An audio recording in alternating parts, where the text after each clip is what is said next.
लोकसभा चुनाव में फिर सीट बदलेंगे राहुल गांधी। वायनाड से बीजेपी उम्मीदवार होंगी स्मृति ईरानी। अमेठी सीट से चुनाव नहीं लड़ेंगे राहुल गांधी। राहुल के खिलाफ बीजेपी ने स्मृति को उतारने की कर ली है तैयारी। 2019 की तरह 2024 में आमने सामने होंगे राहुल और स्मृति ईरानी। राहुल अमेठी से लड़े या फिर वायनाड से, मुकाबला स्मृति से ही होगा। राहुल अमेठी और वायनाड दोनों सीटों से चुनाव लड़ सकते हैं, तो बीजेपी ने भी दोनों सीटों पर स्मृति को उतारने के संकेत दे रही है। फैसला कांग्रेस और राहुल गांधी को लेना है। बीजेपी फैसला ले चुकी है। बीजेपी में पीएम पद के उम्मीदवार को छोड़कर किसी और को 2 सीटों पर चुनाव लड़ने की छूट नहीं दी जाती।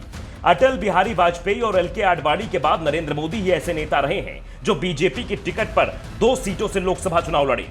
लेकिन अब बीजेपी अपनी इस परंपरा को तोड़ती दिख रही है। पार्टी ने संकेत दिए हैं कि केंद्रीय मंत्री स्मृति ईरानी 2024 में 2 सीटों से चुनाव लड़ सकती हैं। स्मृति 2 सीट से चुनाव लड़ेंगे या फिर 1 से, यह फैसला कांग्रेस उम्मीदवारों की सूची देखकर होगा।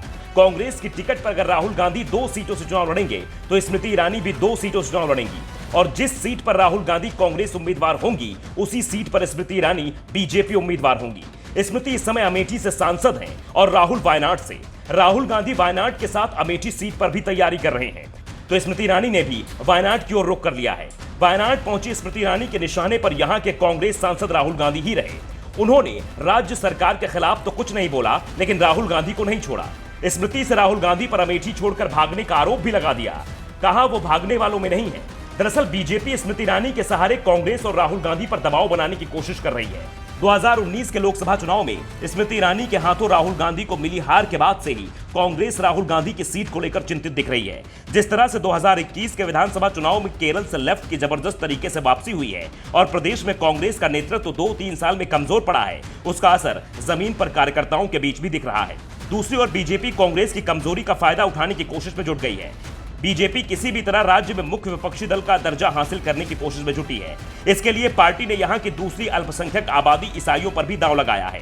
राज्य में ईसाइयों की संख्या 18% के करीब है, जबकि हिंदू आबादी 58% है। बीजेपी की कोशिश है कि किसी तरह ईसाइयों को अपने पाले में कर लिया जाए, तो वो सत्ता तक भी पहुंच सकती है।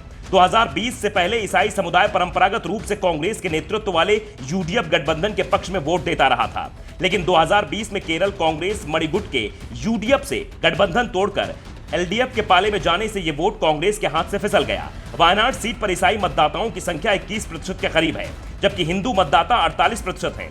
राज्य में बीजेपी को 15% के करीब वोट मिलते रहे हैं। अगर ईसाई समुदाय बीजेपी की ओर झुकता है तो राहुल गांधी के सामने वायनाड में बड़ी परेशानी खड़ी हो जाएगी। कांग्रेस में भी इस बात की चिंता है। केरल में कमजोर संगठन के सहारे राहुल गांधी वायनाड सीट पर सेफ जोन में नहीं है। अमेठी तो अभी भी उनके लिए मुश्किल सीट बनी हुई है। हाल ही में हुए विधानसभा चुनाव में अमेठी लोकसभा में आने वाली किसी भी विधानसभा सीट पर कांग्रेस को जीत नहीं मिली। हकीकत में तो पार्टी किसी सीट पर मुकाबले में नहीं दिखी। अधिकांश उम्मीदवारों की जमानत जब्त हो गई। 2019 की तरह 2024 में राहुल गांधी को सपा और बसपा का समर्थन भी नहीं होगा। बसपा ने तो साफ कर दिया है कि 2024 में राहुल गांधी के लिए मैदान खुला नहीं छोड़ेगी। ऐसे में कांग्रेस राहुल गांधी के लिए दूसरी सेफ सीट की तलाश कर रही है।